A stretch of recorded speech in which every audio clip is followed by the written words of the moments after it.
episode ke-25 dengan judul Sang Raja Suya.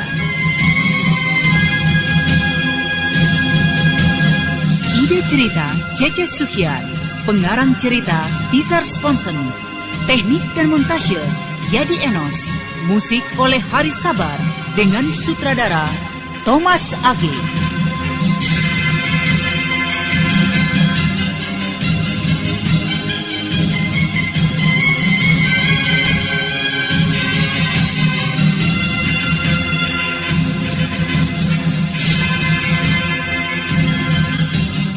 Pada seri yang ke-7 ini menampilkan Benny sebagai Made Ludira, Chris Usman sebagai Raden Sakapalwakuna, Wenda Lubis sebagai Resi Amista, dan pembawa cerita Neni Sumarti. Selamat menikmati.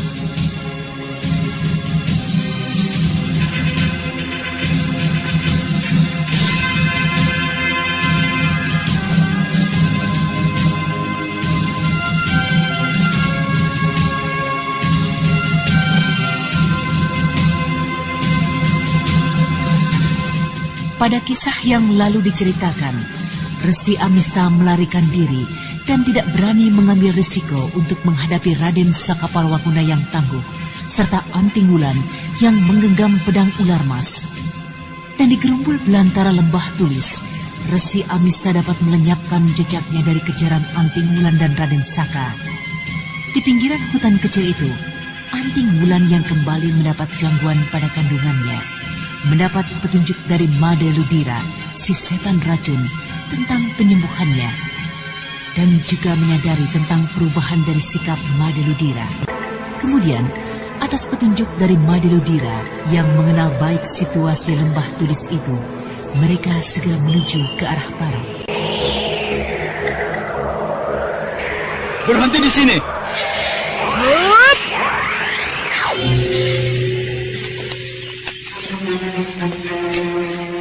Lihatlah, selat yang dibatasi oleh tebing yang tingginya belasan tombak itu merupakan satu-satunya jalan keluar dari lembah tulis ini. Bukankah ini jalan yang kita lalui dahulu, Dinda Wulan? Ya, ketika kita menuruni selat ini untuk mengejar Ki Bandot yang terjun dari atas sana. Benar, Kanda Saka. Tapi apakah benar ini hanyalah jalan satu-satunya Kakang Made Ludira? Ya. Apakah tebing ini melingkari dataran yang luas tadi, padang rumput, hutan kecil yang lebat itu, dan... Tidak, Saka. Tebing di ujung sana semakin rendah, tetapi justru semakin berbahaya. Tanaman-tanaman beracun, bahkan hewan-hewan kecil di sekitar sana, semuanya sangat berbahaya, mengandung racun yang ganas yang tiada obatnya. Dan bagian-bagian lainnya, rawa-rawa maut, juga mengandung hawa beracun yang hebat. Tetapi semua tempat itu dibentengi oleh sungai yang cukup lebar dan besar ini. Jika saja Resi Amista tidak mencoba untuk menyeberanginya, maka ia akan terhindar dari maut. Resi itu menguasai aji rawa rontek, Kakang Made. Dia tidak dapat mati dengan begitu saja. Siapa yang mengatakan dia mati dengan begitu saja? Dia akan mati dengan racun-racun yang hebat. Sekali dia terbaring kaku, maka berbagai macam hewan-hewan besar kecil yang beracun, dari mulai kalajengking, kelabang beracun, hingga ular-ular berbagai macam bentuknya, semuanya beracun. Bahkan, menurut guruku, di sana bersembunyi seekor ular sawah yang besar, yang telah diubah menjadi seekor ular beracun yang sangat buas. Dan ular itu besar sekali. Gurumu? Siapakah gurumu itu, Kakang Made? Dia adalah Aki Koros. Menurutnya, pada masanya dahulu, orang-orang dari dunia kependekaran menyebutnya sebagai manusia beracun. Kami belum mendengarnya. Baik itu dari Eyang Guru, kakek Pungkur, juga dari tetua-tetua lainnya. Guruku si manusia beracun itu hidup dan malang melintang pada masa Jerangkong hidup kurang lebih 40 tahun yang lalu. Dan menurutnya, ia telah bersembunyi, mengasingkan diri di lembah tulis ini sejak 30 tahun yang lalu. Seram sekali julukannya itu, Kanda Saka. Manusia beracun. Julukan itu diberikan sendiri oleh perguruannya. Ketika pada masa mudanya, guruku telah mampu menguasai berbagai macam racun-racun herbal.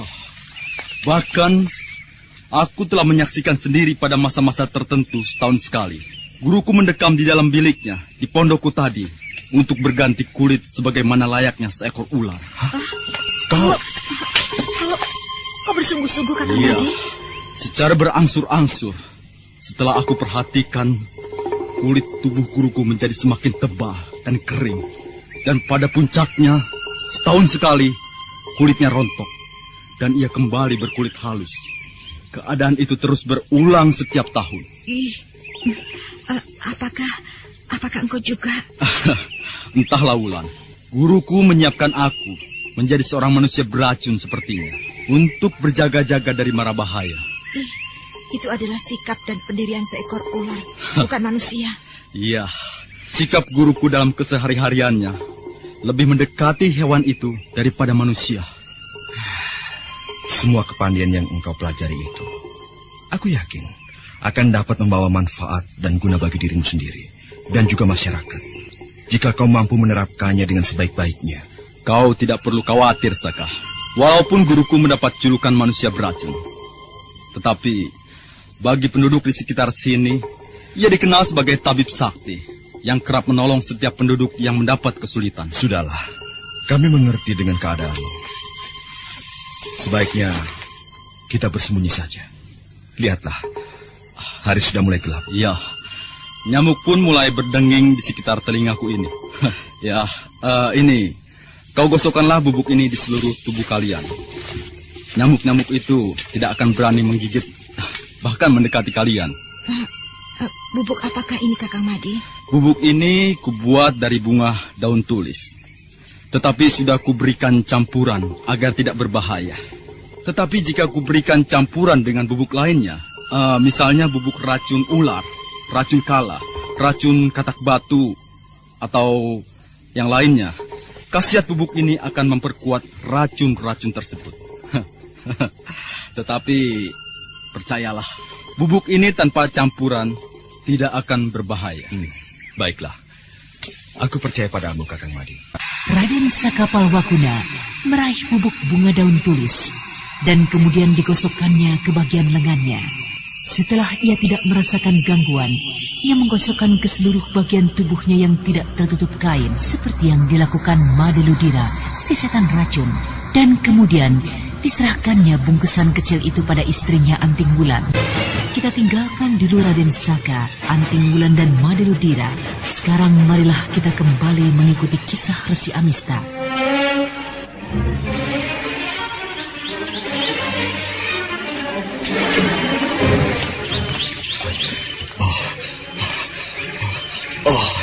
Untunglah aku tiba di hutan lebat seperti ini.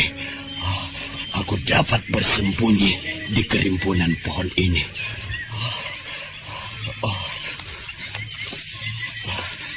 Tapi berbahaya sekali jika mereka berpencar. Dan lagi, seluas apakah hutan ini? Jangan-jangan hutan ini tidaklah terlalu luas. Aku akan ditemukan mereka nantinya. Aku harus tinggalkan tempat ini segera.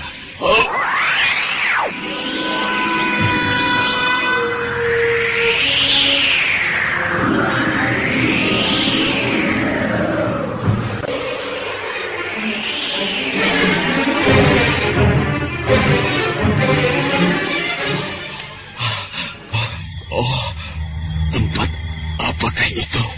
Sepertinya rumput tebal di hadapanku merupakan genangan rawa-rawa. Ya, tanah rendah di hadapanku ini pastilah daerah rawa.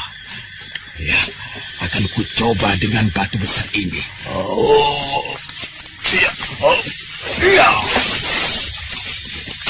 Batu yang besarnya tidak kurang dari seekor anak kerbau dilemparkan Resi Amista ke tengah padang rumput yang mencurigakannya, dan sesaat ia terpaku. Darahnya seakan-akan tersirat hingga ke ubun-ubun kepalanya. Mulutnya berdesis mengucapkan syukur pada Durga Agung sembahannya. Durga Agung, untung saja aku menyadarinya. Batu itu tenggelam cepat sekali. seakan-akan terhisap oleh sesuatu kekuatan gaib. Inikah yang disebut-sebut sebagai rawa maut? Iya, Selat Gamping. Ya, aku pernah menemukan rawa seperti ini. Tetapi itu merupakan rawa yang merupakan pasir apung. Aku tidak berani mempertaruhkan ilmu meringankan tubuhku di atas rerumputan tebal itu. Terlalu besar risikonya. Jika aku sampai tenggelam dalam rawa itu, aji rawa rontek pun tidak akan banyak membantuku. Karena daya hisap dari rawa itu tidak akan dapat kupunahkan. Untuk melompatinya juga tidak mungkin. Padang rumput di atas rawa itu kelihatannya cukup luas. Tidak kurang dari puluhan tombak.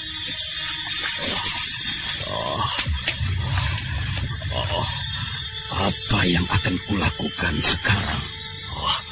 Sebaiknya kususuri saja ke arah barat sana. Kelihatannya padang rumput itu semakin menyempit.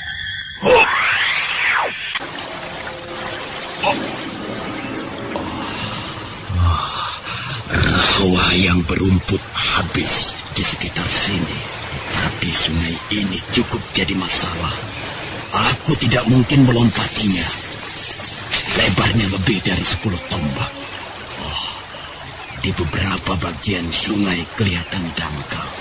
Tapi bagian lainnya kelihatan dalam. Setan! Setan!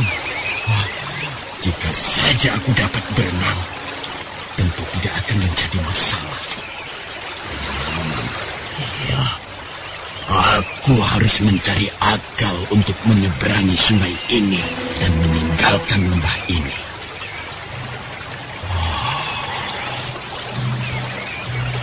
Kemudian, Resi Amista duduk di bebatuan sambil memikirkan cara menyeberangi sungai yang cukup lebar itu. Setelah beberapa saat termenung memikirkan cara menyeberangi sungai di hadapannya, Resi Amista melenting kembali ke belakang. Tubuhnya melesat ke sebuah pohon besar.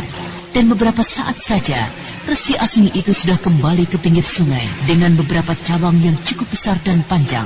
Satu persatu cabang kayu yang besar itu dilemparkan ke sungai secara berurutan.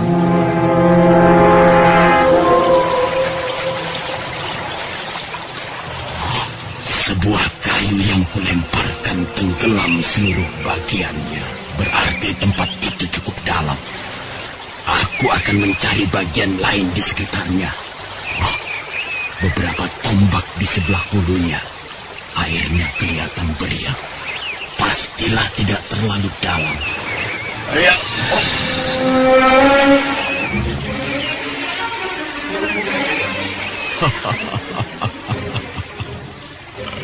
Tidak salah dugaanku.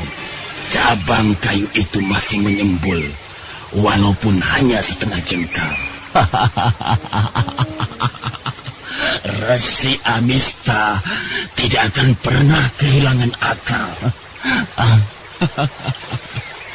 Dengan bantuan kayu-kayu itu, aku akan melompat menyeberangi sungai yang akan menjadi penghalangku. 1,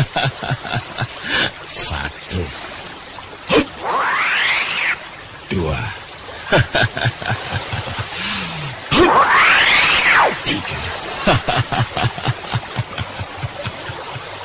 Berhasil sudah aku menyeberangi sungai ini.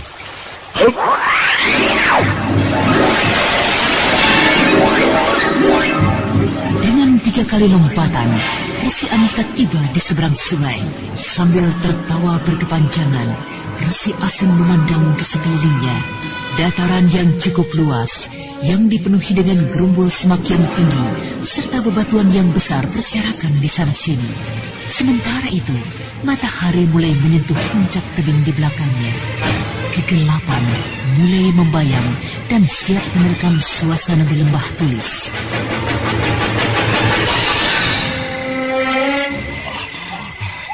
Gila, tebing terjal seperti ini. Bagaimana dapat kudaki? Aku akan mencari bagian yang mungkin dapat kudayapi.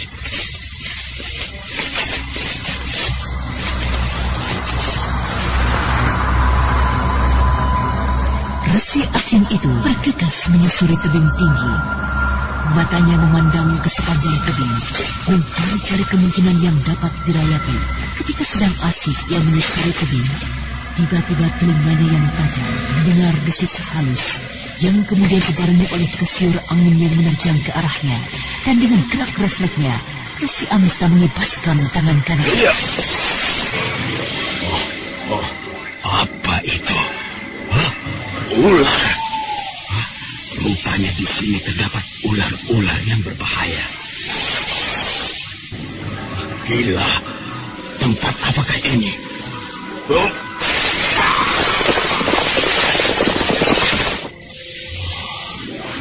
Hari menjadi semakin gelap. Aku harus meninggalkan lembah ini sebelum menjadi gelap gulita.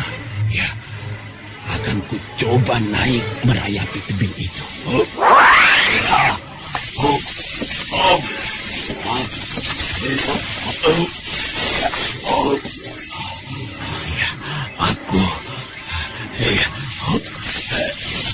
Aku harus berhati-hati. Suasana menjadi semakin gelap.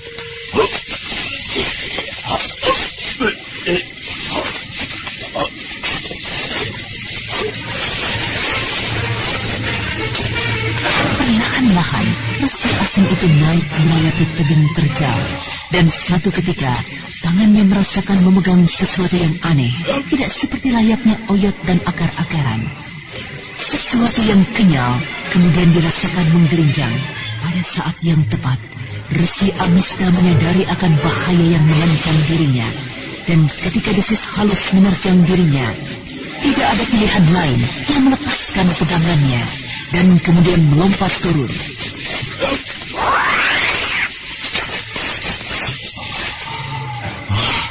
Berbahaya sekali.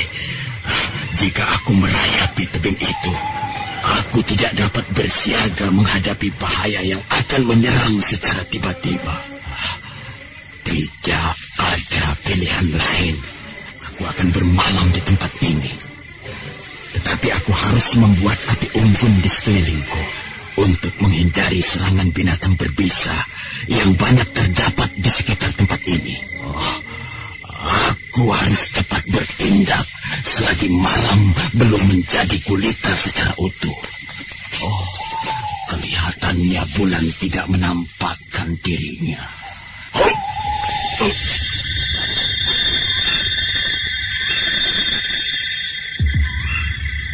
Resi Amista terus berjaga-jaga hingga tengah malam. Dan ketika ia yakin bahwa perapiannya akan dapat melindunginya hingga pagi hari, ia pun memejamkan matanya. Apa yang terjadi dengan pedangku ini? Mengapa ia bergerak-gerak di dalam sarungnya? Pedang ini bergetar hebat. Apakah nenek Ranggis yang bersembunyi di dalam pedang ini akan muncul lagi?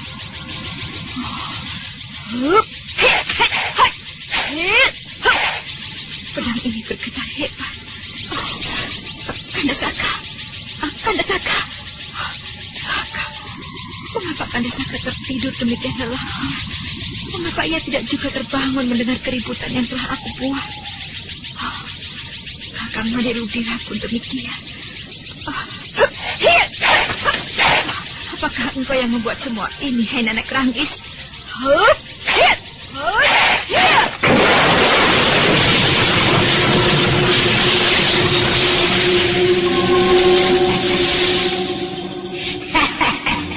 Benar, aku yang membuat semua itu, Anting Bulan.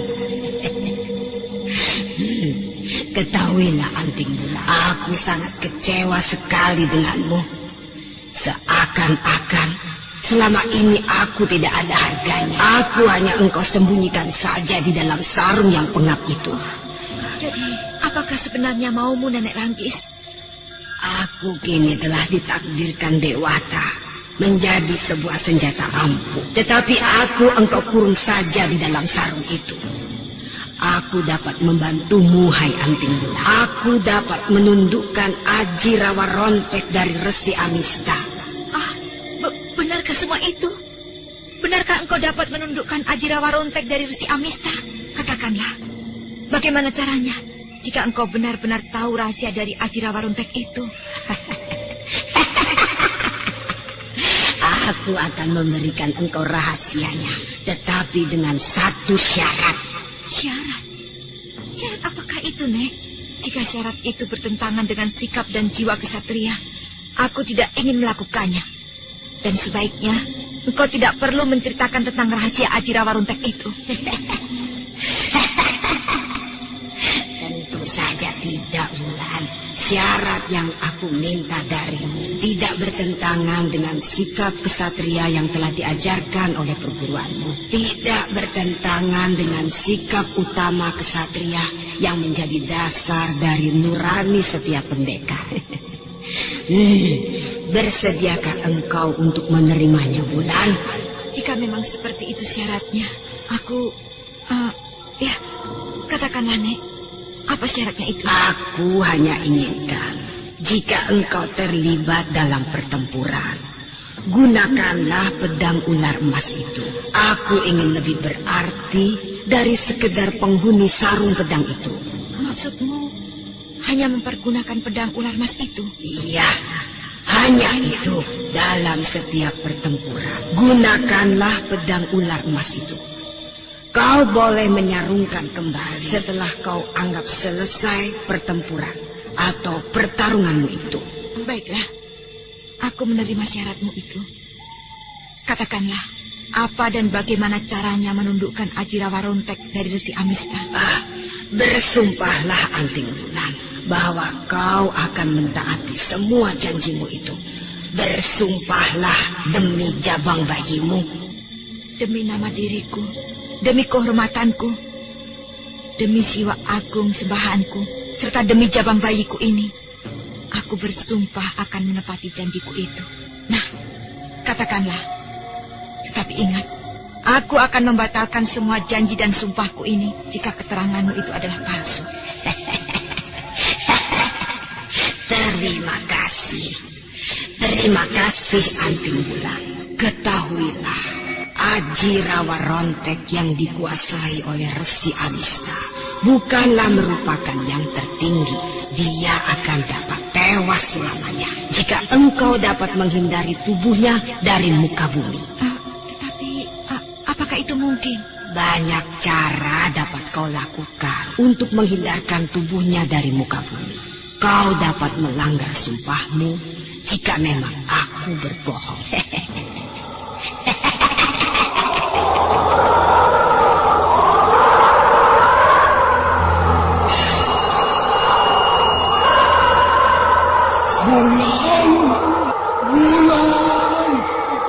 Wulan, jangan kau turuti kata-kata iblis itu.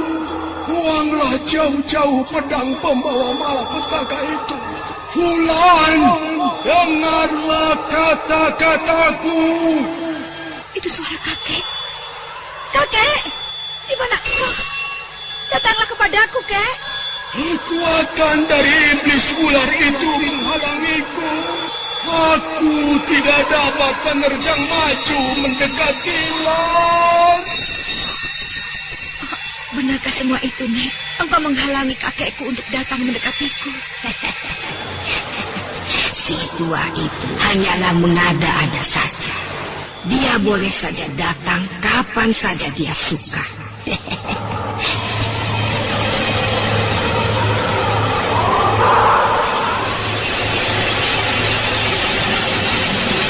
Angin keras yang datang tiba-tiba kini perlahan-lahan mulai surut. Dari kejauhan, Anting Wulan melihat sesosok bayangan yang melangkah tertatih-tatih, berusaha mendekatinya.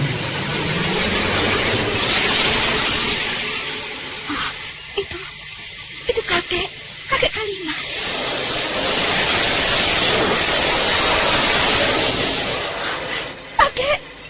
Kakek Kaliman.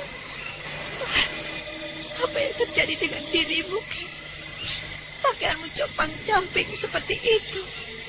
Tubuhmu kotor penuh dengan tanah. Apa yang terjadi dengan dirimu, Kek? Buanglah jauh-jauh pedang ular emas itu. Pedang itu akan membawa malapetaka yang sangat mengerikan. Buanglah ke dalam rawa-rawa atau ke tengah samudra.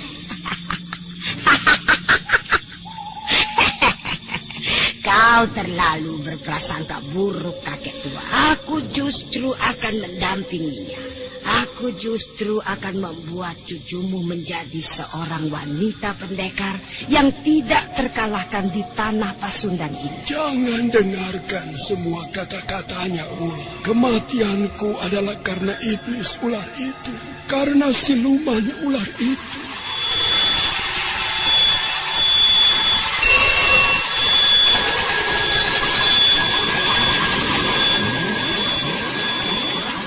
Benarkah semua kata-kata kakek itu, Nek? Mulutmu jahat sekali, kakek tua.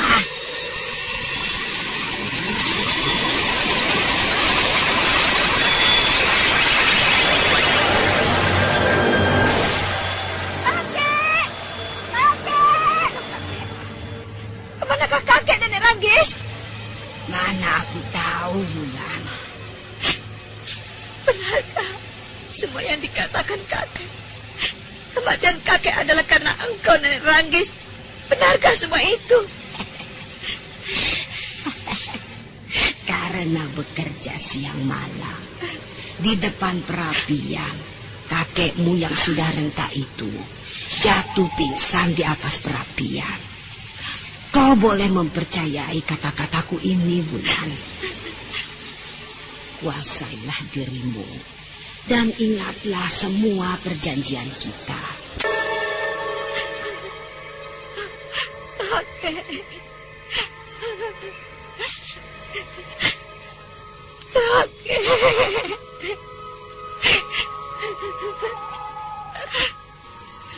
Wulan? Wulan? Dinda Wulan? Ada apa? Apa yang terjadi dengan dirimu? Engkau bermimpi? Wulan.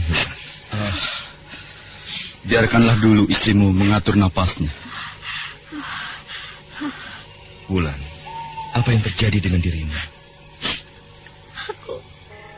Aku bermimpi, Kanda. Aku bermimpi bertemu dengan kakek. Kasihan sekali keadaan kakek. Keadaannya begitu mengenaskan. Sudahlah, Dinda. Itu hanya sekedar mimpi. Tidurlah lagi. Tapi Kanda. Ada apa, Dinda Wulan? Tidak, Kanda. Saya akan tidur kembali.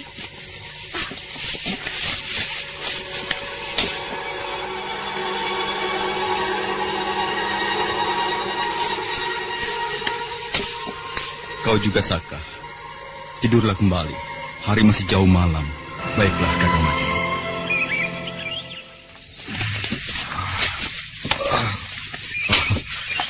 Hari telah siang. Dinda Wulan, Kakang Made, bangunlah.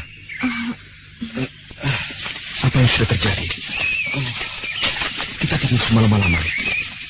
Fatir, Resi Amista sudah lari meninggalkan lembah ini.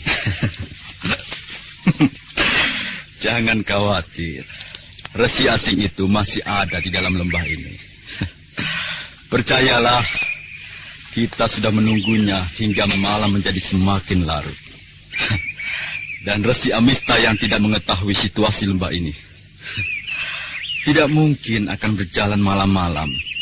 Dan lagi, jika memang ia sudah melewati tempat ini, bukan tidak mungkin ia akan menemukan kita dan membantai kita.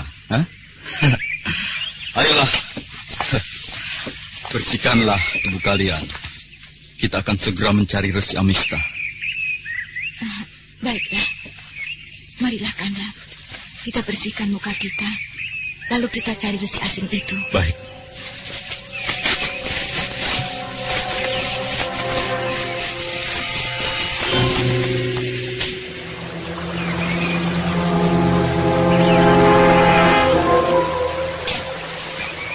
Kanda, aku ingin Kanda mengingat satu hal.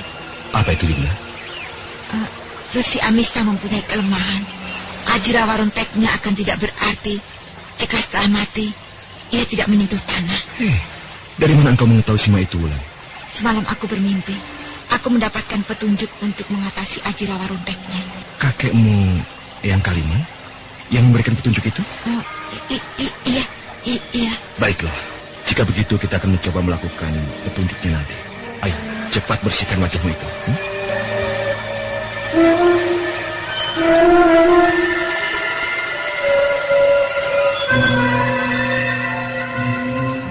Sementara itu di tempat lain, Resi Amista yang telah bangun dari tidurnya secara hati-hati melangkahkan kakinya ke arah tebing yang menjulang tinggi di hadapannya.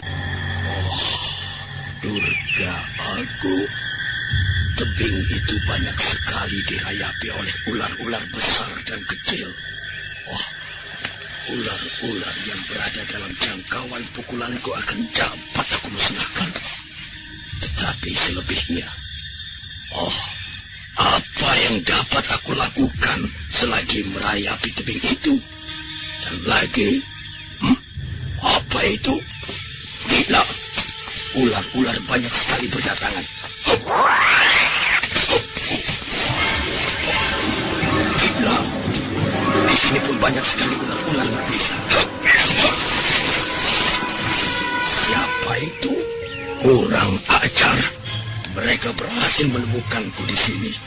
Mereka sudah tiba di seberang sungai di tempat kuda dahulu menyeberang. Woi, resi jahat! Kau telah mengambil jalan yang salah. Kau akan segera menjadi korban dari 1000 jenis ular berbisa yang ada di seberang sana. Di tempatmu berdiri itu. Kemarilah. Setan belang. Aku tidak ingin menjadi korban pedang ular emas yang dipegang oleh tangan wanita sakti. Dan juga pemuda sakti itu tidak dapat dengan mudah aku tundukkan. Tanpa rawa rontek, mungkin aku harus berpikir 2 kali untuk menghadapinya. Datanglah kemari, aku akan menghadapi kalian berdua. Kalian menyeberangi sungai itu dan bertarung menghadapiku. Kanda, aku akan menyeberangi sungai itu melalui patok-patok kayu itu. Jangan, Dinda. Jangan sampai engkau terpancing oleh ejekan-ejekannya. Berbahaya sekali jika kita menyeberangi sungai itu, sementara Resi Amista menunggu di seberang sana. Apakah engkau akan menungguku selamanya di sana, sementara aku akan pergi meninggalkan lembah ini melalui jalan di tebing itu? Kanda. Jangan, Wulan. Benar. Justru Resi Asing itu kini telah terperangkap. Lembah di seberang sungai itu sangatlah berbahaya. Banyak sekali binatang berbisa dari berbagai jenis di seberang sana. Biarkanlah. Pada saatnya nanti, dia juga akan menyeberang kemari. Tapi lihatlah itu, Kanda. Tingkahnya itu. Dia sedikit pun tidak mendapat kesulitan di seberang sana. Aku harus segera menangkapnya. Tunggu, Dinda. Biarlah aku yang akan lebih dahulu menyeberangi sungai ini. Ingat, janji yang telah engkau ucapkan. Engkau hanya akan bertindak apabila dalam keadaan terpaksa. Saat ini aku masih ada dan sanggup untuk menempurnya, bahkan meringkusnya. Jika begitu, cepatlah ringkus Resi Asing itu. Baiklah, aku akan segera ke seberang sana.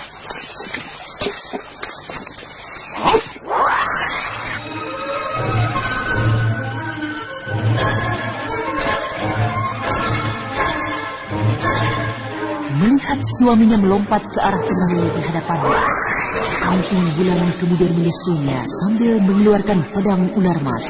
Sementara itu di seberang sungai, Resi Amista yang melihat 2 orang lawannya melayang menyeberangi sungai, segera bersiap di pinggir sungai dan kemudian melontarkan serangannya yang hebat ke arah Raden Sakapalwaguna.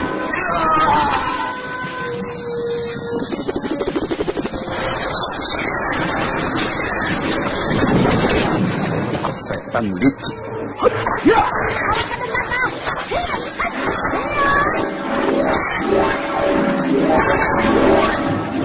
Angking Wulan yang memang sudah menyadari bahaya akan terjadi, melesat mendahului suaminya dengan gerak kilatnya untuk bersama-sama menghadapi serangan dari Resi Amista.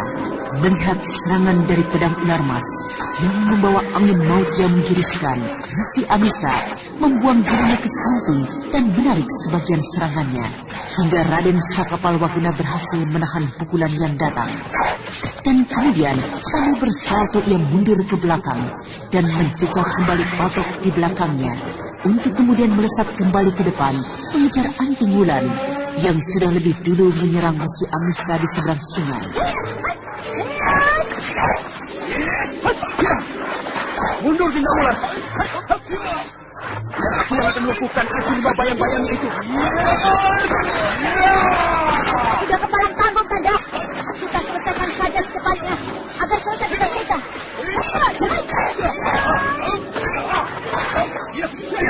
Aku akan terus berguling-guling ke sana kemari jika menghadapi mereka berdua yang juga memegang pedang ular, Mas. Jangan biarkan dia lolos, Kanda Saka. Awas! Hati Wulan, tempat ini sangat berbahaya. Berbagai macam hewan berbisa banyak terdapat di tempat ini. Hei, Kanda, lihat. Dia menghilang di tumpukan bebatuan itu. Awas, berhati-hatilah, Kanda. Mungkin dia sedang bersiap-siap menyerang kita. Dia menghilang, Kanda Saka. Resi itu tidak terlihat di sekitar sini. Kita periksa baik-baik. Pasti ada lubang persembunyian di dekat tempat ini. Awas, berhati-hatilah kalian. Di sekitar tempat ini, guruku mengatakan ada seekor ular sawah raksasa yang berbisa, yang pernah aku ceritakan pada kalian. Jangan sembarang masuk gua. Hei, kau benar, Kanda Saka. Di sini ada sebuah lubang yang cukup besar yang tersembunyi. Tunggu, Dinda. Hut!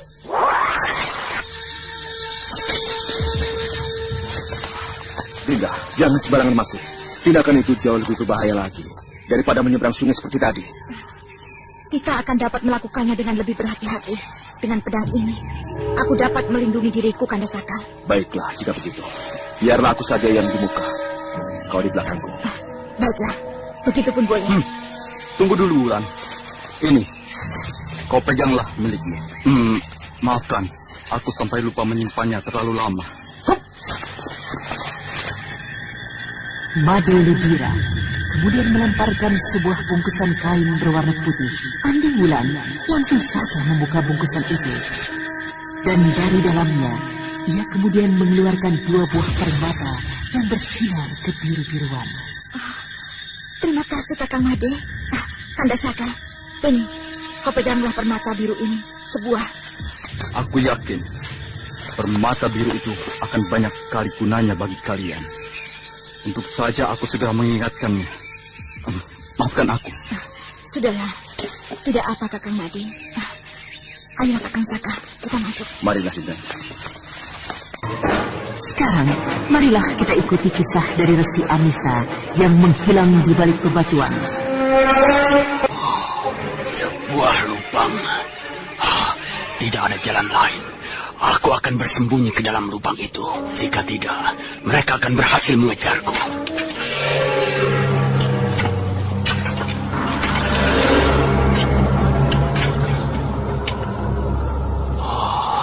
Agaknya ini sebuah gua yang cukup besar. Bagus. Aku akan menunggunya di sini. Tapi dalamkah gua ini? Atau mungkin saja gua ini menembus keluar lembah batu di sini? Aku akan mencoba menyusuri gua ini. Terus.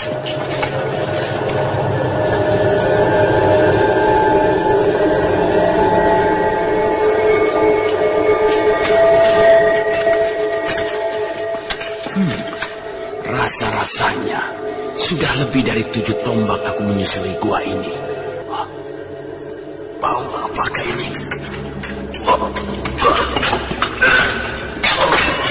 Bau amis ini semakin menyengat. Tempat apakah ini? Agaknya di depanku ada seekor ular yang besar. Gelapnya suasana gua ini membuatku tidak dapat melihat apapun, terutama di depanku. Ular itu rasanya menjadi semakin dekat. Berbahaya. Aku harus mundur keluar.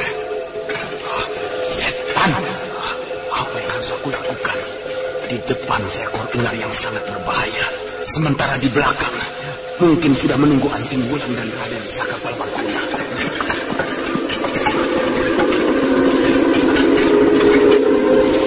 Aku akan memburu ular ini di sekitar mulut gua.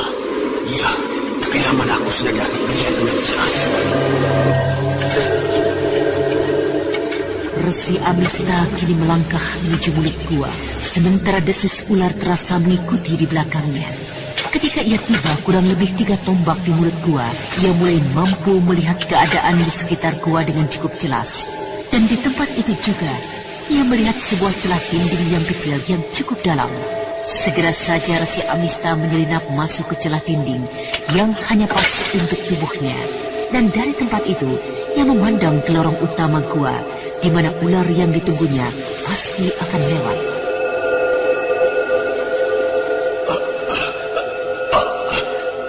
Celah dinding ini merupakan tempat pertahanan yang baik untuk menghadapi ular besar itu. Itu dia.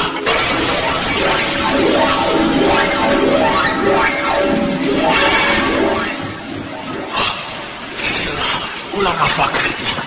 Mengapa besar sekali? Kepalanya tidak kurang besarnya dari kepala manusia dewasa. Dan tubuhnya hampir menyamai batang kelapa besarnya. Aku harus berhati-hati. Agaknya ia akan menyelinap masuk ke celah dinding gua ini.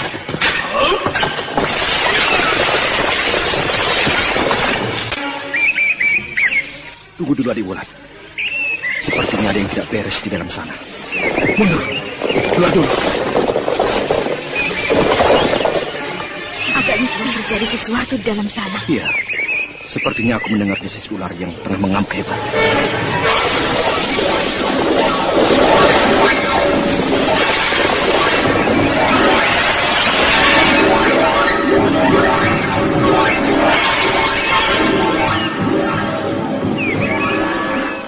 Suara gaduh itu terhenti, Kakanda. Iya, mungkin. Awas, mundur!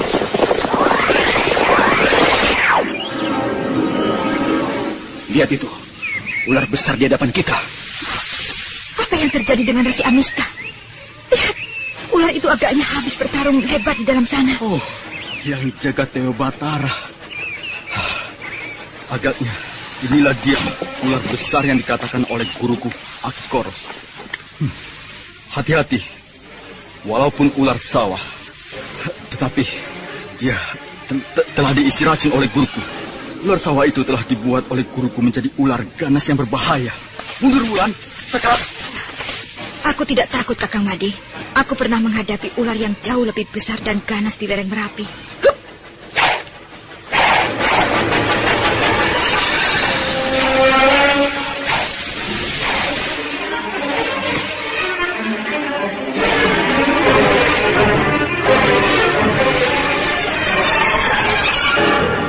Lihatlah, Wulan. Lihatlah ular itu kini merunduk. Dia tidak lagi menegakkan kepalanya dengan ganas seperti tadi. Lihat itu, Dinda. Iya, kau benar, Kanda. Apakah karena sudah terlalu lelah bertempur dengan Resi Amista di dalam gua tadi? Tidak, Dinda. Aku melihat semula ia begitu tegar, menegakkan kepalanya. Tetapi ketika kau mengacungkan pedang ular emas itu, ia langsung menundukkan kepalanya. Oh iya, kau benar, Kanda. Saat ini kita telah membekali diri kita dengan permata biru dan juga pedang ular emas ini. Dinda, mau kemana kau? Aku akan mencoba mendekatinya, Kang. Jangan, Wulan, berbahaya sekali. Tenanglah, Kakang Made Rudira. Anting Wulan mendekati ular besar yang tengah bermulut gua. Sementara itu Raden Saka mengikuti istrinya dari belakang sambil mempersiapkan diri dalam kewaspadaan yang tinggi. Dinda, Wulan, penggalah leher ular itu. Tidak, Kanda. Ular ini tidak mengganggu kita. Biarlah ia berlalu saja. Jangan Kanda ganggu ular itu. Pergilah dan tinggalkan gua ini. Pergilah menjauh dari sini. Anting Wulan membentak keras sambil mengacungkan pedang ular emasnya ke arah timur.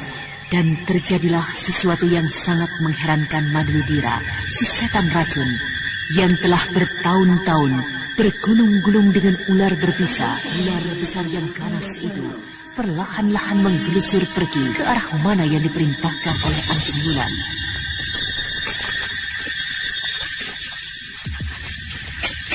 Oh, yang jaga Dewa Batara. Apakah yang telah terjadi?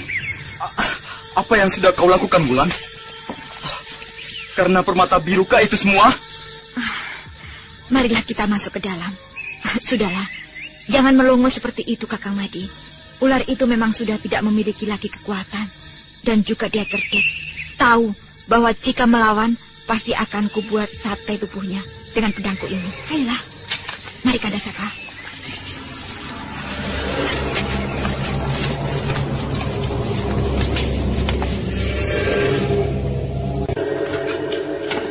Berhati-hatilah, Dinda. Aku khawatir ada berbagai macam jenis binatang berbisa lainnya di dalam gua ini. Dan juga Resi Amista yang pasti tengah mengintai kita dengan licik. Apakah tidak mungkin ia telah tewas bertarung dengan ular tadi, Kanda? Kita dapat menyelidikinya dengan aji 4 arah pembeda gerak. Sudah kepalang tanggung, Kanda. Kita terus saja masuk, tingkatkan saja kewaspadaan Kanda. Baiklah, Dinda.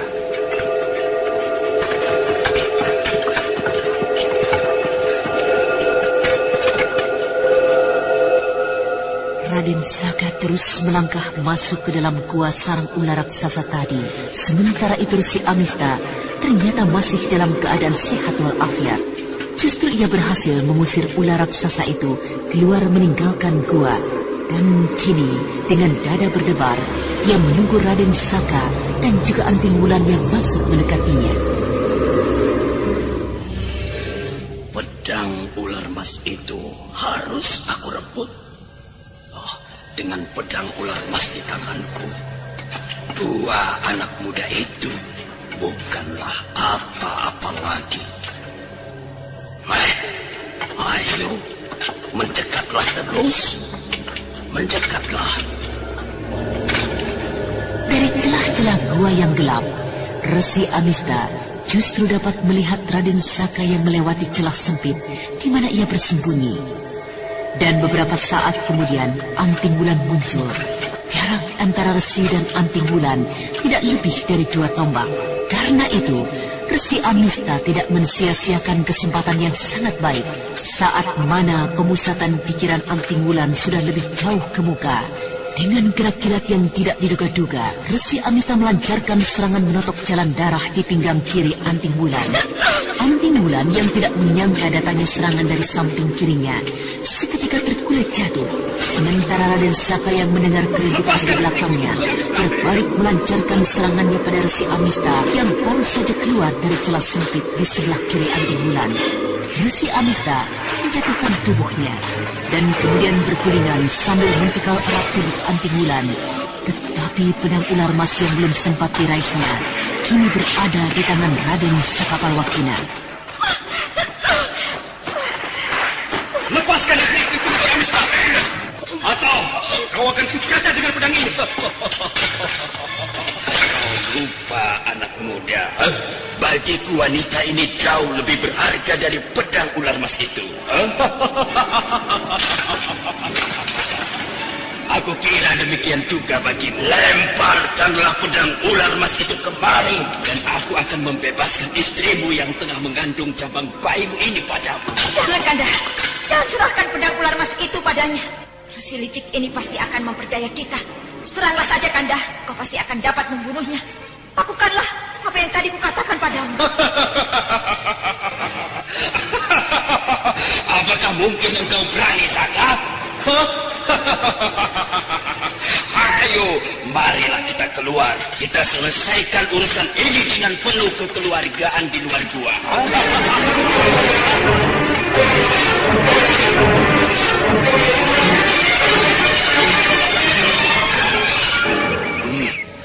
Menyingkirlah jauh-jauh, hai setan racun.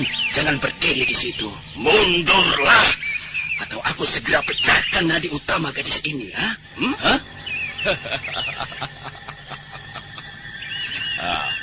Bagaimana, anak muda? Jangan, Kanda Saka. Jangan lepaskan pedang itu dari tanganmu.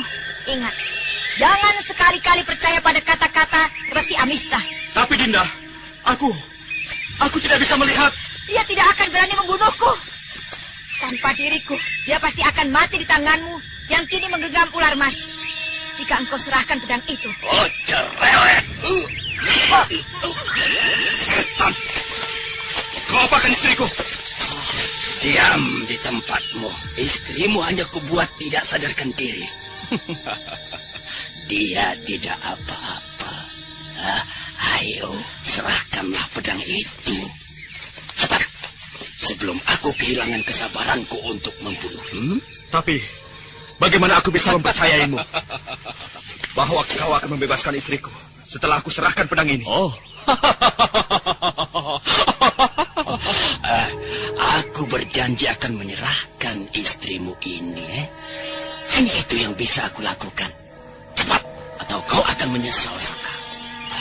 Saka, jangan percaya padanya.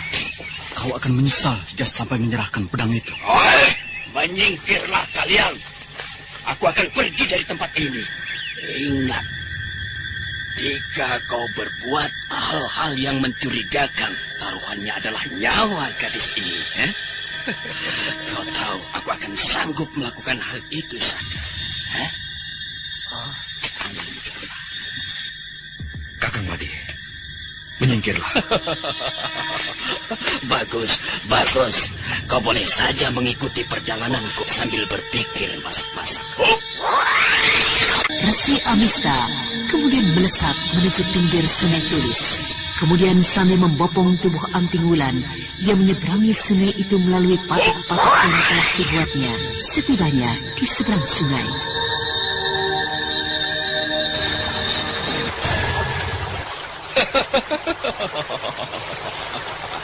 maafkan aku. Kau harus berusaha sendiri untuk menyiapkan segalanya. Resi Amista kemudian melemparkan sebuah batu ke arah patok-patok yang telah dibuatnya hingga hancur.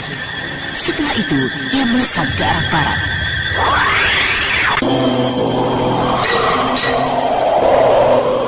Aku akan melalui jalan semula saja. Agaknya lembah ini hanya memiliki satu pintu di sebelah barat sana.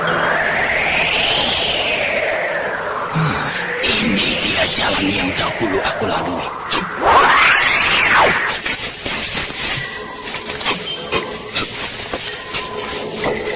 Dari satu batu ke batu lain, Resi Amista terus naik melompat, sampai akhirnya ia tiba di atas tebing lembah Tulis.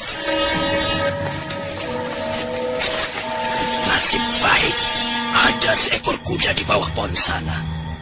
Akan kurampas siapapun pemiliknya. Tapi, jika aku tidak salah, ini adalah kuda milik Anting Wulan. Iya, ini adalah kudanya. Kuda yang hebat itu. Tenanglah, hai kuda putih yang baik.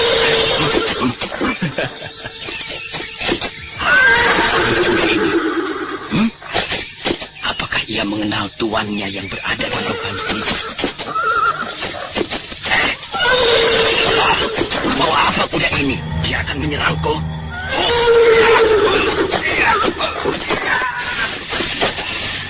Harus beri pelajaran agar mengenal siapa Resi Amista.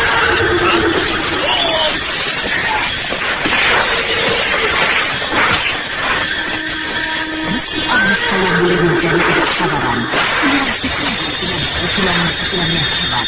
Hal mana membuat si tubuh terdesak, bahkan akhirnya terlempar jatuh. Rasakan kuda tidak tahu diri. Mampuslah engkau di situ.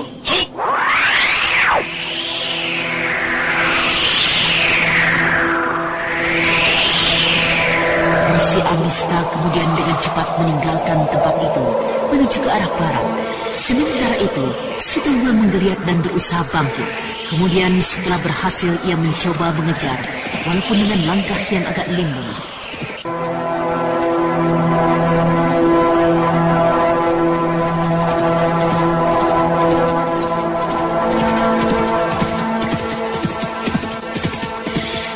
Beberapa saat saja, kuda ajaib yang juga dikenal penduduk desa sekitar hutan Cimalaka Hidden dengan nama kuda setan sudah mampu berlari cepat dan berhasil membayangi Resi Amista.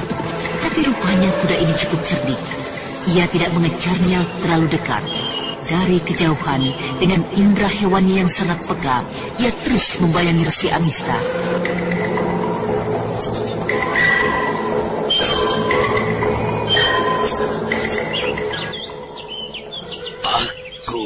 pergi sejauh-jauhnya dari anak muda itu. Dan anting wulan akan aku jadikan sandraku yang sangat berarti. Tidak hanya istrinya yang aku sandra, tetapi juga cabang bayi yang berada di dalam kandungan anting wulan nasibnya di tanganku. Aku harus berhasil mendapatkan pedang ular mas itu dengan adanya anting wulan di tanganku. Aku harus menyembunyikan dahulu anting wulan di tempat yang sebaiknya. Baru kemudian aku mencari jalan untuk menemui suaminya. Marilah Cah, ayo.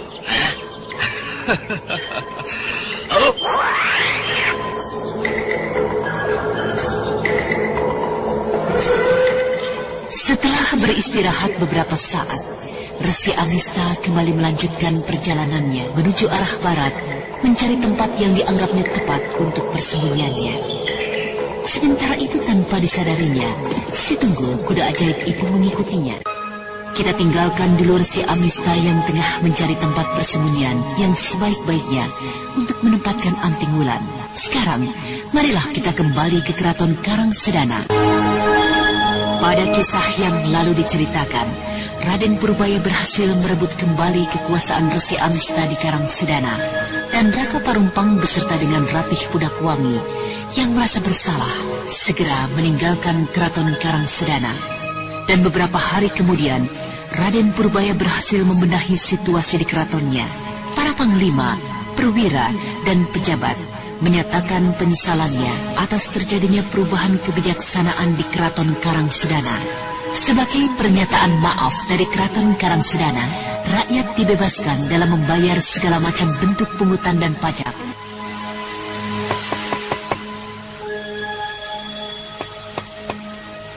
Siapa? Hamba Tuan Putri, Tilik. Oh, Bibi Tilik, masuklah. Pintu tidak terkunci. Ada apa Bibi Tilik datang menemuiku? Apakah ada sesuatu yang penting yang ingin Bibi sampaikan padaku? Benar, Tuanku. Baginda menyampaikan pesan bahwa beliau ingin bertemu dengan Tuan Putri malam ini. Di Taman Sari. Apakah Baginda sudah berada di Taman Sari? Saat ini, Baginda tengah bersiap-siap menuju ke Taman Sari. Jika Tuan Putri berkenan, saya diminta untuk kembali memberitahu Baginda. Tentu saja, Bi. Katakan aku akan bersiap-siap. Secepatnya aku akan berada di sana. Baiklah, jika begitu, hamba pamit untuk memberikan kabar ini pada Baginda. Tunggu dulu, Bibi Tilik. Ada apa lagi, Tuan Putri? Apakah masih ada sesuatu yang harus hamba sampaikan pada Baginda? Sejak sekembalinya aku ke Keraton Karangsedana, Adik Purbaya belum menyinggung-nyinggung masalah utama yang menyebabkan aku pergi meninggalkan istana, yaitu bisik-bisik yang membicarakan masalah aku di kalangan para dayang istana. Ada apa, Tuanku Putri? Tidak ada apa-apa. Sudahlah, Bi, kau boleh pergi. Itu saja pesanku. Aku akan segera memenuhi undangannya. Kau boleh pergi segera. Baik, Tuanku. Hamba permisi. Aku akan mencoba berlaku bijaksana. Ya, aku tidak akan menyinggung lagi perihal masa lalu yang dapat merusak kembali hubunganku yang sudah pulih. Aku harus segera berkemas. Agaknya Adik Purbaya telah tiba lebih dahulu. Apa yang sedang dipikirkannya? Dia agaknya tidak mengetahui kedatanganku.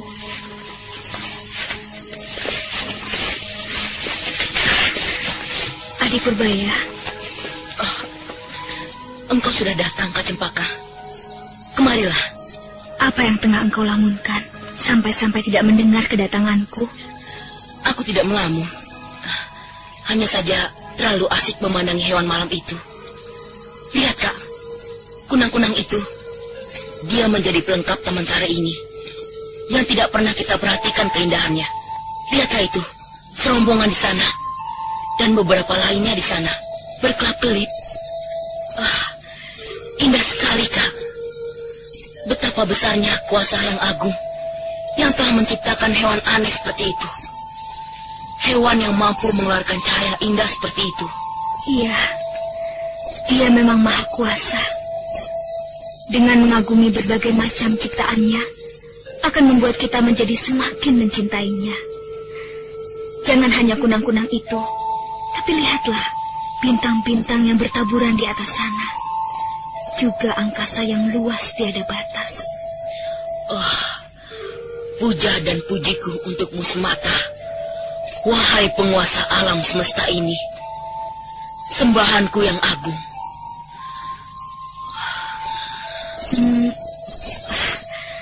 Adi Purbaya,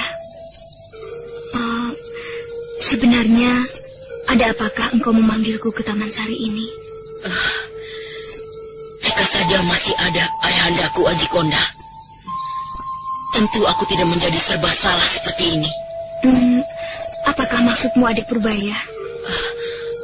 Engkau ingat apa yang dipesankan oleh kekuatan suci yang berada di dalam tubuh kita? Maksudmu tentang hubungan kita? Benar, Kak, tentang hubungan kita. Pada bulan Margasirna, 2 purnama lagi, umurku 17 tahun. Dan Dinda tentu lebih dari 18 tahun.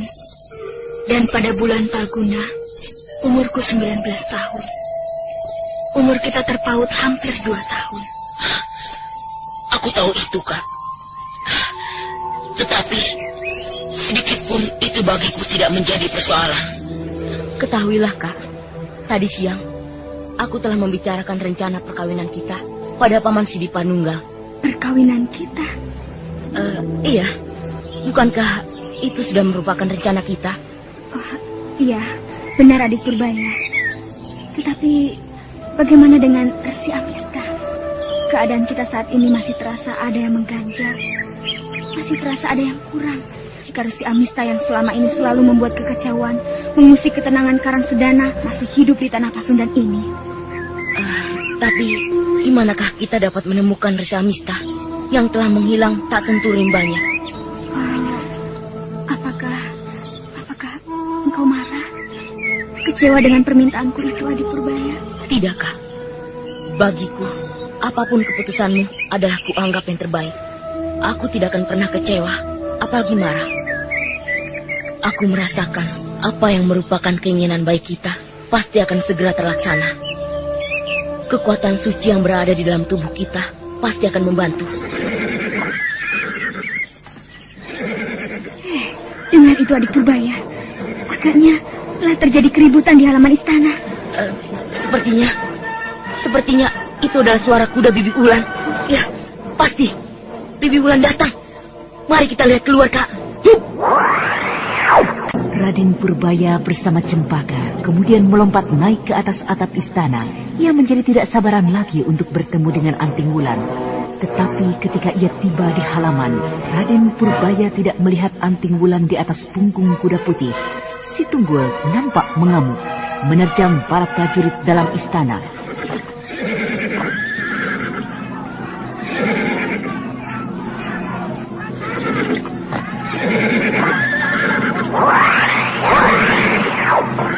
Di mana Bibi Wulan? Mengapa si Tunggul datang seorang diri? Iya, aneh. Mari kita turun dan tanyakan pada Paman Gilingusi. Berhenti, Paman! Ada apa, Tunggul? Awas, Tuanku, kuda itu berbahaya sekali. Dia mengamuk dan masuk melompati pagar tinggi istana, Tuan. Biarkanlah Paman Gilingusi. Kuda ini tidak apa-apa. Aku telah mengenalnya. Tapi di manakah penunggang kudanya? Kuda ini adalah milik Bibi Anting Wulan dari Padepokan Gua Larang. Anting Wulan? Tidak ada seorang pun yang mengendarai kuda ini, Tuanku. Kuda ini tiba-tiba datang dan meringkir-ringkir ribut ketika kami akan mengusirnya. Kuda itu justru memaksa masuk. Iya, sudahlah Paman Gilingusi. Kau boleh lanjutkan pekerjaanmu. Kuda ini tidak apa-apa. Ada apa, Tunggul? Ada sesuatu yang terjadi dengan tuanmu? Kuda putih itu kemudian berlari ke arah pintu gerbang istana, lalu membalikkan tubuhnya dan kemudian meringkik keras, seakan-akan hendak mengajak Raden Purbaya mengikutinya. Benar, Adik Purbaya, telah terjadi sesuatu dengan Bibi Ulan. Lihatlah itu, kaki depan si Tunggul memar biru, dan langkahnya pun sudah tidak sempurna lagi. Sebaiknya kita ikuti saja apa mau kuda itu. Baiklah, untung kita sudah berpakaian yang cukup pantas. Mari, Kak, naiklah ke punggung si Tunggul di belakangku. Hup! Baiklah. Hup! Paman Giling Musi, kami pergi untuk beberapa saat. Hiya, hiya!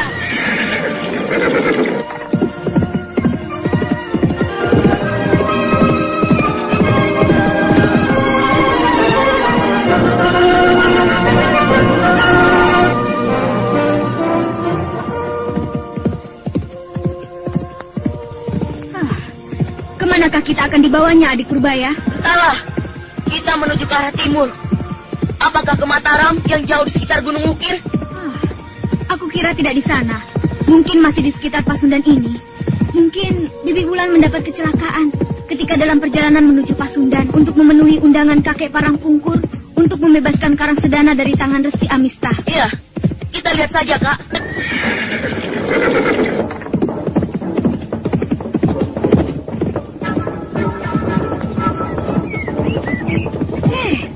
Langkah kuda ini terasa tidak sempurna, Adik Purbaya. Ya, rasakanlah. Nah, itu. Kita berhenti saja, Kak.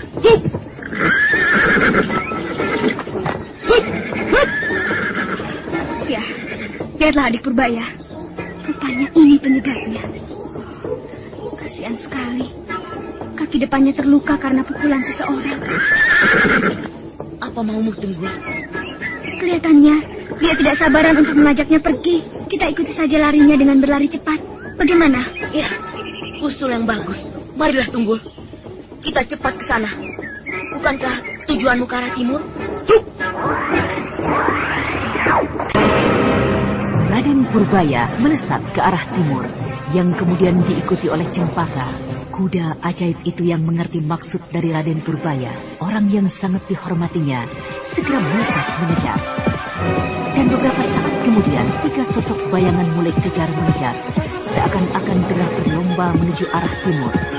Sementara itu, matahari pagi naik semakin tinggi.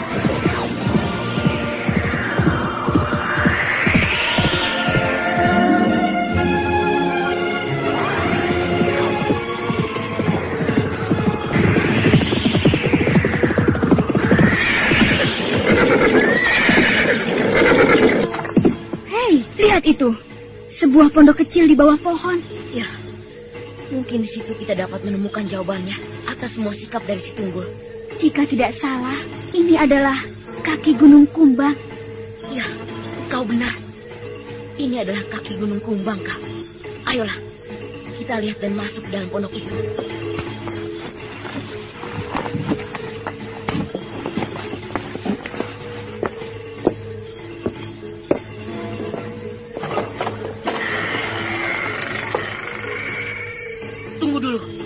Tidak boleh sembarangan masuk ke dalam pondok ini.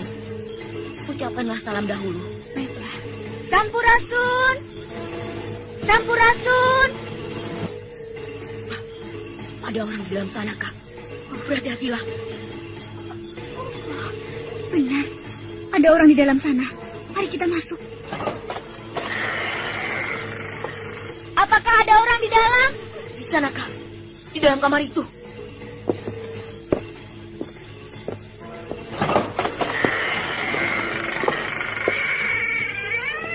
Perlahan-lahan dan penuh dengan kewaspadaan, Cempaka membuka pintu kamar di pondok kecil itu.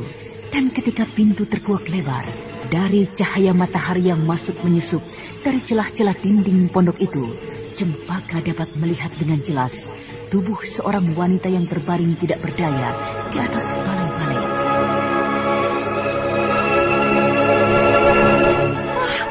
Bibi Ulan? Apa yang terjadi denganmu, Bibi Ulan? Beberapa jalan darah di sekitar lehernya telah ditutup orang. Urutlah di sekitar lehernya, Kak. Baik. Ya.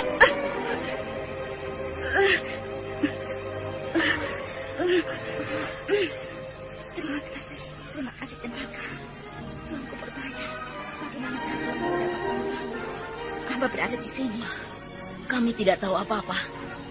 Tiba-tiba saja, semalam si tunggul kudamu itu datang ke keraton Karangsedana.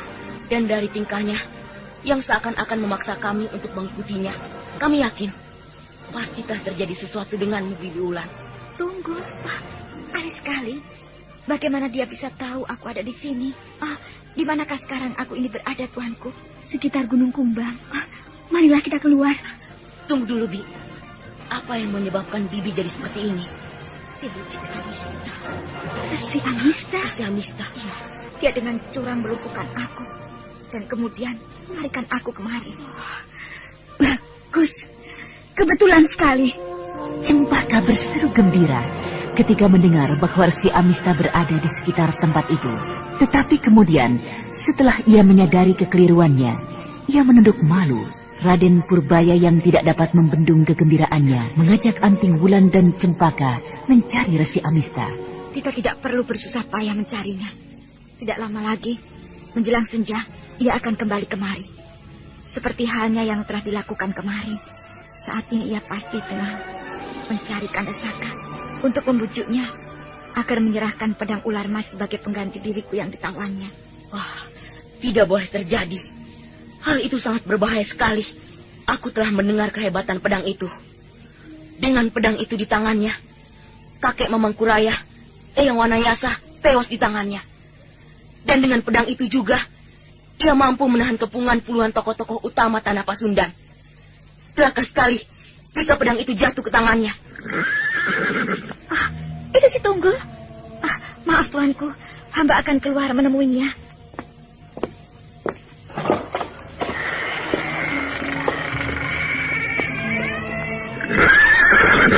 Tunggul, terima kasih. Agaknya engkau yang telah menolongku dengan memberitahukan pada Baginda Purbaya. Terima kasih, Tunggul. Kita harus menjebaknya, Bibi Ulan. Tapi bagaimana caranya? Aku khawatir ia akan segera lari begitu melihat kita bertiga dari kejauhan. Dan juga kehadiran si Tunggul. Tidak ada susahnya, Bi. Bukankah si Tunggul dapat Bibi perintahkan untuk pergi jauh-jauh dulu dari pondok ini? Dan kita bertiga dapat bersembunyi di dalam pondok sambil beristirahat. Usul yang bagus. Sekarang juga aku akan menyuruh si Tunggul pergi. Sebentar lagi sore hari.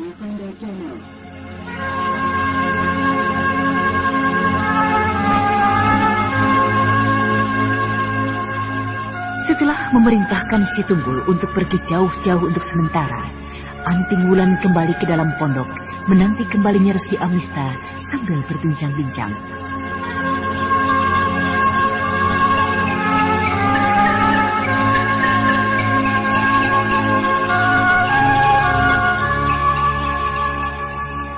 Dan ketika hari mulai menjadi gelap, Cempaka yang saat itu mendapat giliran mengintai keluar pondok, melihat kedatangan Resi Amista.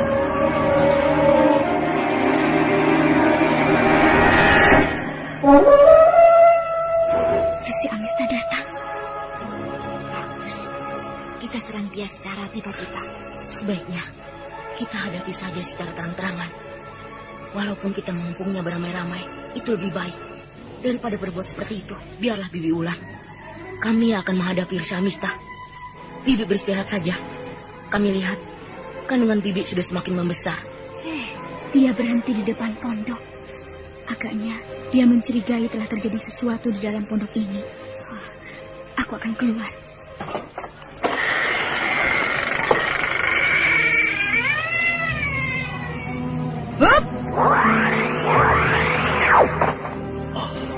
Rupanya engkau yang datang. Dari mana kau tahu aku berada di sini? Kau tidak perlu tahu semua itu. Sekarang bersiaplah untuk mampus Resi jahat.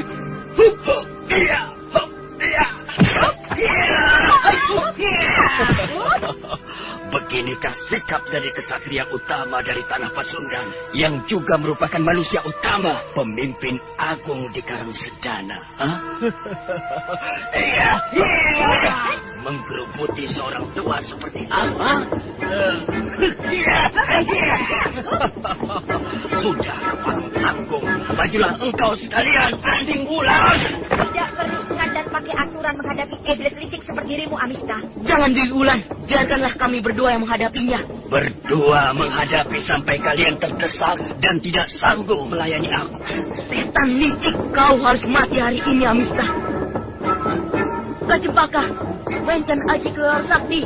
Aku akan menghadapinya dengan Aji Smedi Dewa Gila.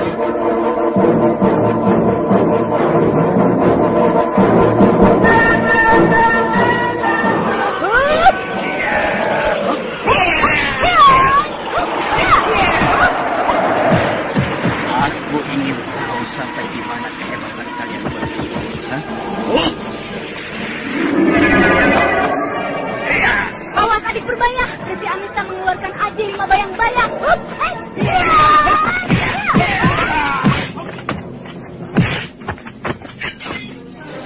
Bagaikan burung sikatan, Cempaka menyerang dari angkasa dengan pukulan-pukulan mautnya. Sementara Raden Purbaya yang mendesak maju, membagi serangannya ke kiri dan kanan, berusaha untuk menjatuhkan sekaligus 5 bayang-bayang semu ciptaan Resi Amista.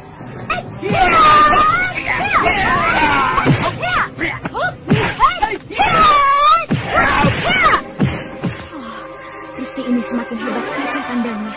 Gerakan-gerakannya seakan-akan suka dikejar. Tapi sayang sekali, langkah sakti yang kudapatkan dari Warangka Kujang Cakrabuana ini tidak dapat aku gunakan untuk menyerang. Nah, kita hadapi Resi ini dengan senjata.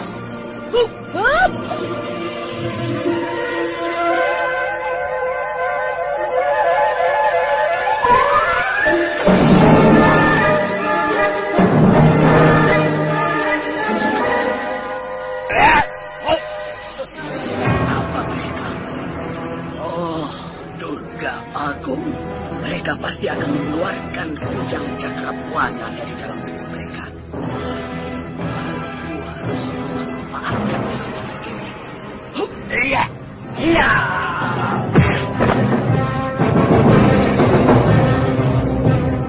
Melihat kesempatan beberapa saat terpentang di depan matanya, 5 bentuk dari Resi Amista segera saja menyerang Raden Purbaya yang tengah saling genggam sebelah tangan mereka.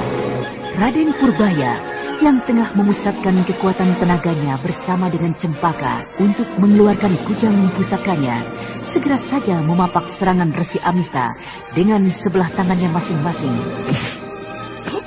Iya, iya.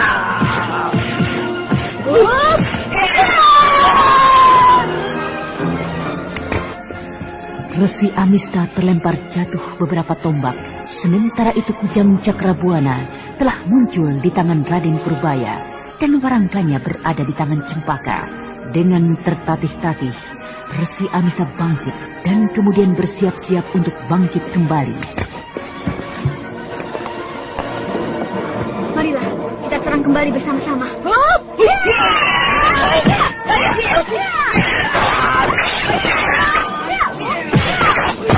Kilatan serangan dari pusaka itu seakan-akan hendak mengiris kulit. Mungkin aku menghadapinya terus-menerus. Berani mempertaruhkan Aji lawan Ronteku terus-menerus. Berbahaya sekali. Sekali hingga ia mengetahui cara mengatasinya. Itu agaknya akan melarikan diri. Bisa terus, jangan berikan kesempatan. Raden Purbaya dan Cempaka terus mendesak dengan senjata pusaka di tangan mereka. Resi Amista menjadi serba salah. Tidak ada satupun dari 2 lawannya yang dapat didesaknya. Cempaka, yang walaupun mempergunakan warangka pusaka kujang Cakrabuana, tidak dapat didesaknya. Semua pukulan yang dilakukan terhadap gadis itu selalu saja kandas. Dan pada beberapa kesempatan, jika Cempaka berhasil memapak serangannya dengan warangka pusaka itu, membuat Resi Amista terdorong surut beberapa langkah. Seluruh tangan hingga ke tubuhnya bergetar hebat. Akhirnya, setelah beberapa saat terdesak kiri dan kanan, Resi Amista tak dapat lagi bergerak dengan pasti. Langkahnya menjadi semakin bingung. Dan akhirnya, kibasan kujang Cakrabuana dari yang dilakukan dengan gerak berputar berhasil merobek dadanya. Dan pada saat itu, Cempaka menambahnya dengan pukulan warangka kujang pusakanya.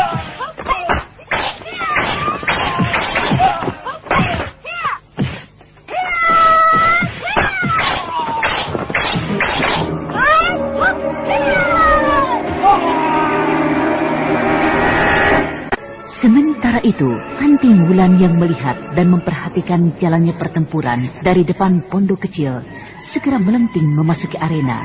Begitu melihat Resi Amista jatuh terkulai, dan dengan sisi telapak tangannya, ia memutuskan kepala Resi Amista, dan kemudian dengan gerakan yang cekatan, ia naik membawa tubuh Resi Amista naik ke atas pohon kelapa yang tidak jauh dari pondok kecil itu.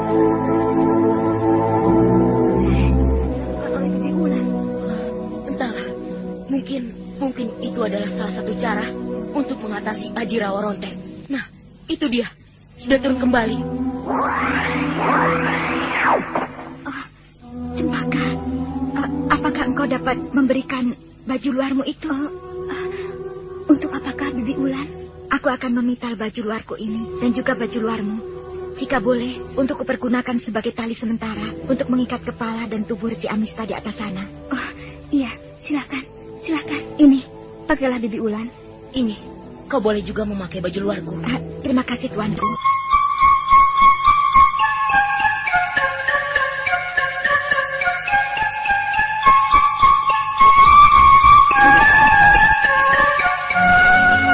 Dengan cekatan, Cempaka merobek baju luarnya, dan kemudian memintalnya sebagaimana yang dilakukan oleh Anting Wulan.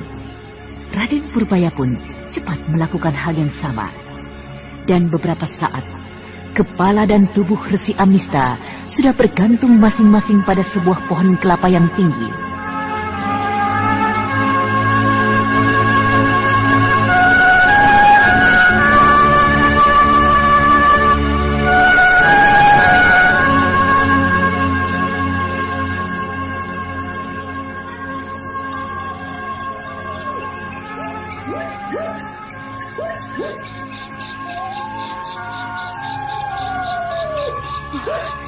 Dari manakah Bibi Wulan mendapat tahu rahasia penangkal Aji Rawa Ronteng itu? Kakek Kaliman yang memberitahukan dalam mimpi beberapa malam yang lalu. Mudah-mudahan saja resi jahat itu tidak akan bangkit lagi untuk selama-lamanya. Tetapi untuk itu, saya akan menunggunya hingga besok pagi.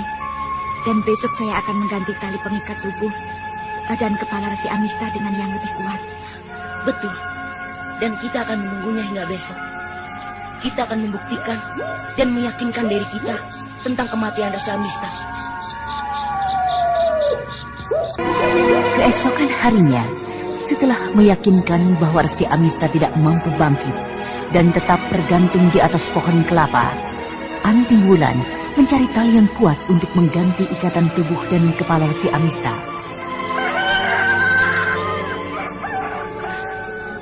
Biarlah, Bi. Biarkan saya mengganti ikatan itu. Bibi duduklah saja. Keadaan Bibi saat ini sudah tidak memungkinkan lagi untuk bergerak banyak. Tapi tuanku... Sudahlah, duduklah saja Bibi Wulan. Baiklah. Terima kasih atas semua susah payah tuanku. Ini talinya. Urusan ini adalah urusan kita semua. Bukan hanya urusanmu, Bibi Wulan. Jadi kau tidak perlu sungkan.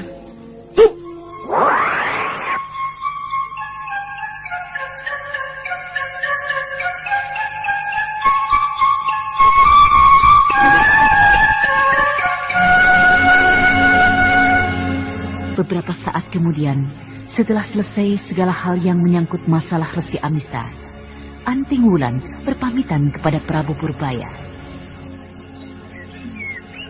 Hamba akan kembali mencari suami hamba, Raden Saka, yang saat ini tentu menjadi sangat cemas dengan kehilangan saya. Ya, sampaikan salamku kelak pada Kakang Sanjaya. Saat ini, Baginda Sanjaya tengah menyerang negara di seberang lautan yang telah menghina utusan perdamaiannya. Kakang Sanjaya memang orang yang hebat. Aku yakin ia akan menjadi semakin besar Ya, sampaikanlah kelak salamku jika ia telah kembali. Juga ucapan selamat atas kemenangan. Aku yakin juga ia akan kembali dengan membawa kemenangan. Juga terima kasihku untuk Mubi yang banyak membantu aku dan Karang Sedana. Justru Tuanku lah yang telah menyelamatkan nyawa hamba saat ini. Saya mengucapkan terima kasih yang tidak terhingga. Juga terima kasihku untukmu, Cempaka. Selamat jalan, Bibi Ulan. Berhati-hatilah dengan kandunganmu itu. Terima kasih. Aku pergi, Cempaka. Hamba pergi, Tuanku. Tunggu dulu, Bibi Ulan. Jangan terlalu memaksakan si Tunggul untuk berlari. Luka dalam pada kaki depannya belum lagi sembuh. Terima kasih, Tuanku. Hamba akan memperhatikan semua nasihat Tuanku. Selamat tinggal. Hiya, hiya, hiya.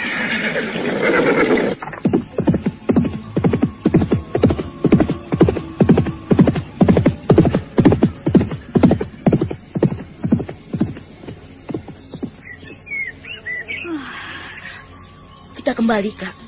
Ya, kita kembali. Dan aku bersedia untuk segera menikah, Adik Purbaya. Puji syukur aku ucapkan padamu, wahai Dewata Agung sembahanku. Berarti bulan Margasirna, hari Respati ke-15, adalah hari bahagia kita berdua. Marilah kita segera kembali.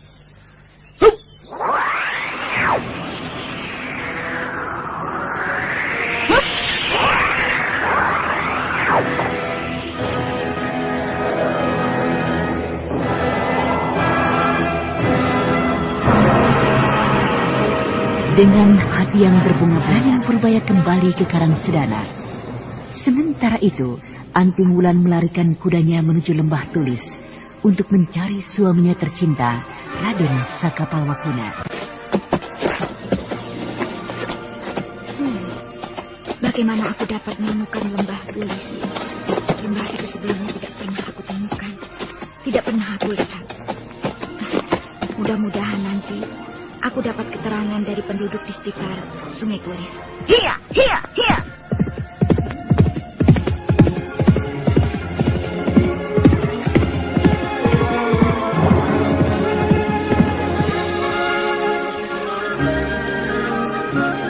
Setelah seharian berkuda menjelang malam, Anting Wulan atas petunjuk penduduk berhasil tiba di atas tebing Lembah Tulis. Tunggulah lagi di sini, Tunggul. Aku akan turun mencari Kandasaka. Aku akan segera kembali.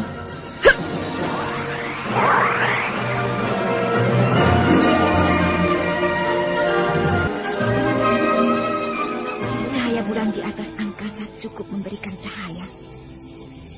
Akan tetapi, aku harus tetap berhati-hati. Lembah Tulis ini banyak dipenuhi dengan ular berbisa. Bahkan tanaman berbisa seperti bunga tulis.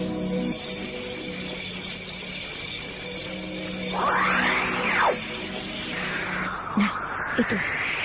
Di depan sana adalah sungai di mana aku menyeberang. Bukankah di sana itu ada cahaya api? Ya, itu pasti cahaya api. Pasti Kandasaka masih ada di sana.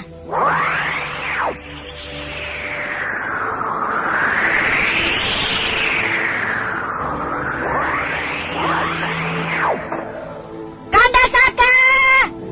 Hei, engkau kan di sana Tuan Bulan?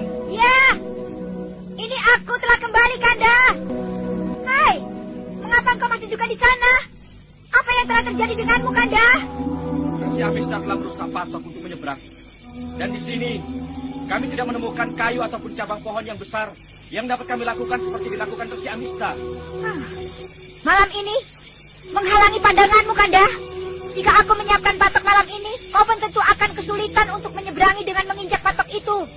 Ya, sebaiknya besok saja, Wulan. Berhati-hatilah, beristirahat di sana. Tempat itu pun, di sekitarmu ada hewan-hewan berbisa. Buatlah api unggun untuk melewati malam ini. Iya, baiklah Kakang Made. Aku akan membuat api unggun untuk melindungiku hidup di sini.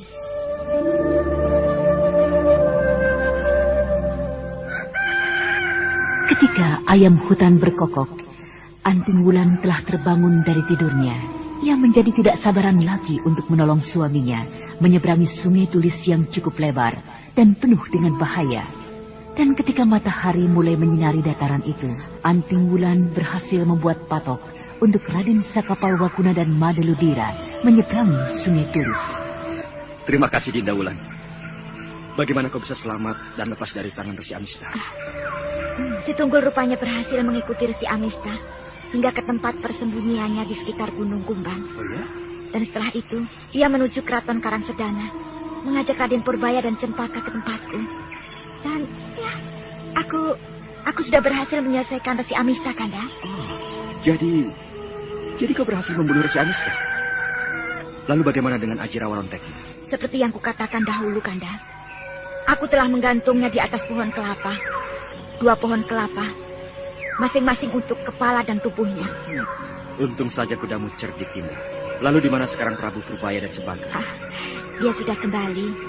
Oh ya, mengapa Kanda Saka tidak berusaha untuk berenang saja? Maafkan aku, Dinda Wulan. Bukan aku tidak mau menolongmu. Kakang Made melarangku untuk berenang. Karena di dalam Sungai Tulis ini banyak terdapat berbagai macam hewan berbisa yang tidak dapat ditundukkan dengan pedang ular emas. Bahkan menurut Kakang Made, katak yang berada di sekitar sungai ini pun sangat berbisa. Ayo, marilah kembali ke pondokku sebentar. Kalian boleh berpikir sebelum kembali ke Mataram. Marilah, Dinda. Oh ya, ini pedangnya. Kau peganglah kembali.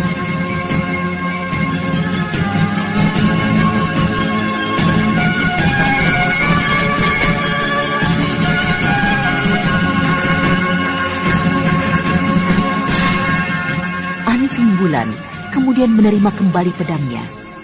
Tiba-tiba saja terasa ada sesuatu yang bergetar di dadanya. Tiba-tiba ia teringat akan semua janjinya pada Nenek Ranggis. Nah, para pendengar sekalian, bagaimanakah kisah selanjutnya? Apakah kelanjutan dari janji Anting Wulan pada Nenek Ranggis? Untuk mengetahui jawabannya, ikutilah lanjutan kisah Babat Tanah Leluhur ini dalam episode ke-25 dengan judul Sang Raja Suya. Sampai jumpa.